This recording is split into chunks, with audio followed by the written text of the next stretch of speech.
আসসালামু আলাইকুম, কেমন আছেন আপনারা সবাই? আশা করি আপনারা অনেক ভালো আছেন। তো কালকে যেহেতু পহেলা বৈশাখ, আজকে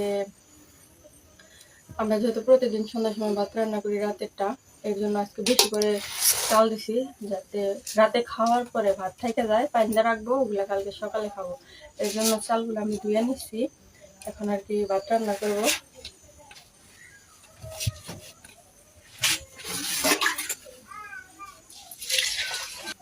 আজকে আর কোনো তরকারি রান্না করবো না, আর কি রাতেরটা রান্না করবো। কালকে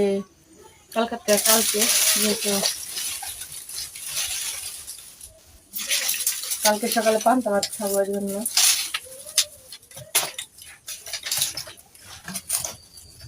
তো আমাদের সবার খাওয়া শেষে যতগুলো ভাত বাস, এখন পানি দিয়ে রাখবো।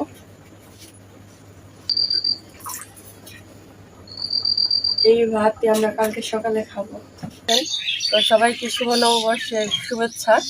তো আজকে 1433 বঙ্গাব্দ বৈশাখ মাসের 1 তারিখ। আমরা সবাই জানি যে বাংলা মাসের 1 তারিখে সবাই আমরা পয়লা বৈশাখ উদযাপন করি।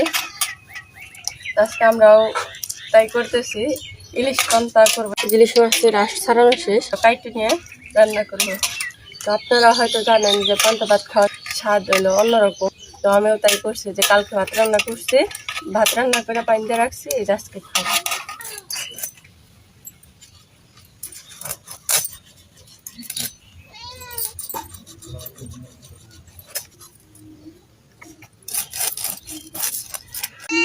কি আমরা ইলিশ পান্তা খাবো দেখে তুমিও খাবে নাকি? ধরো তুমি কাঁচা মাছ খাও।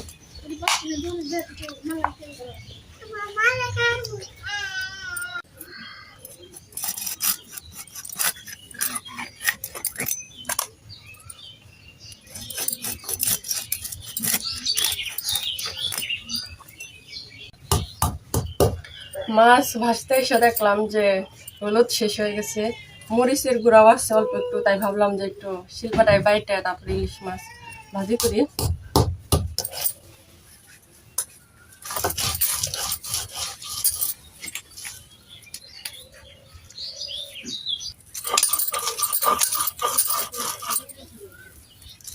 যেহেতু মরিচ আর হলুদ শিল্পাটাই বাটলাম, ভাবলাম যে এখানে মাছগুলো মাখিয়ে নিই।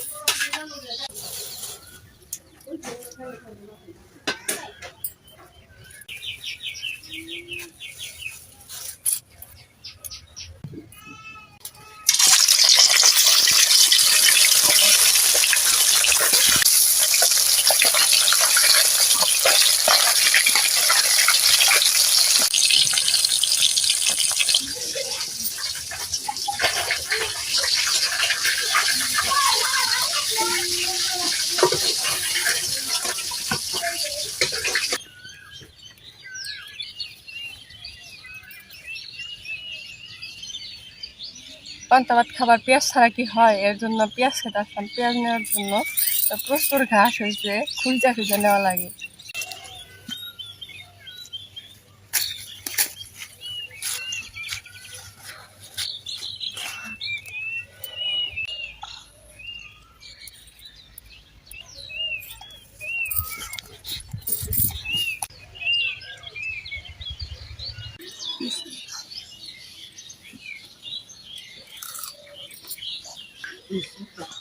কথা না মাই মনে বাইসা দিন না,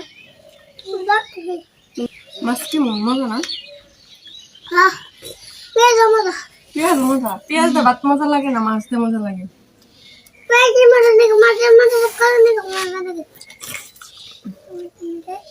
সবকিছু দিয়ে মজা লাগে। কি কাটা বাইসা দিন?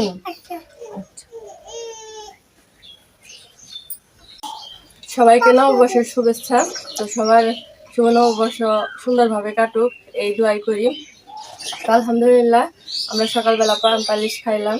তো খাইতে একটু দেরি হয়ে গেছে, সকাল 8টা বেজে গেছে, কারণ সকালবেলা ওইটা মাছ ভাজছি এর জন্য। তো অনেকেই রাত 12টার থেকে খাওয়া শুরু করছে। তো সবাই ভালো থাকবেন, সুস্থ থাকবেন, আল্লাহ হাফেজ।